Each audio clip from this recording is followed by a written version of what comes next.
Ce sont parfois de tout petits points blancs accrochés à la montagne. On les distingue à peine, mais il suffit de tendre l'oreille. Ovins, bovins, ils passent l'été tout là-haut, accompagnés par leurs cloches. Tintement clair ou parfois plus grave, les sonnailles rythment la saison des touristes, des bergers et de leurs troupeaux.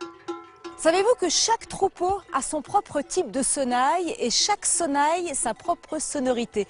C'est une manière pour les bêtes de se reconnaître entre elles.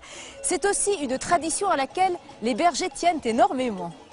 Septembre, c'est le retour. Après 3 mois passés à 2000 mètres d'altitude, Jean-Pierre et sa centaine de vaches et de brebis s'apprêtent à redescendre dans la vallée. Le troupeau de la famille Bira est connu et reconnu, une petite musique qui n'appartient qu'à eux. Moi j'aime les sons un peu graves, j'aime pas trop les sonnailles trop claires. Faire un brebis oui, mais bon il faut un peu de tout quoi, il faut faire un peu un carillon quoi. Au commencement est une plaque de tôle à laquelle on va donner très vite une forme de cloche.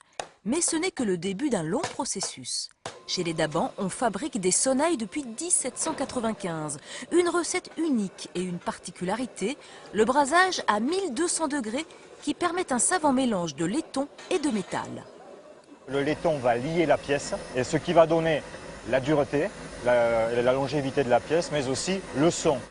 Sortis du four, les moules d'argile sont refroidis dans l'eau puis cassés afin d'en extraire la sonnaille. Celle-ci est ensuite façonnée. Mais attention, chaque coup de marteau a son importance. Ce que je suis en train de faire, c'est que je lui donne le son définitif. Il va falloir que je gonfle les parties de la pièce, la planche de la pièce, pour que justement la résonance soit suffisante. Chaque année, ce sont entre 12 000 et 15 000 sonnailles qui sortent de l'atelier Daban. Des sonnailles de toutes les tailles. Celle-ci, par exemple, fait 40 cm, celle-là, 4 cm. Mais chaque berger y trouve son compte.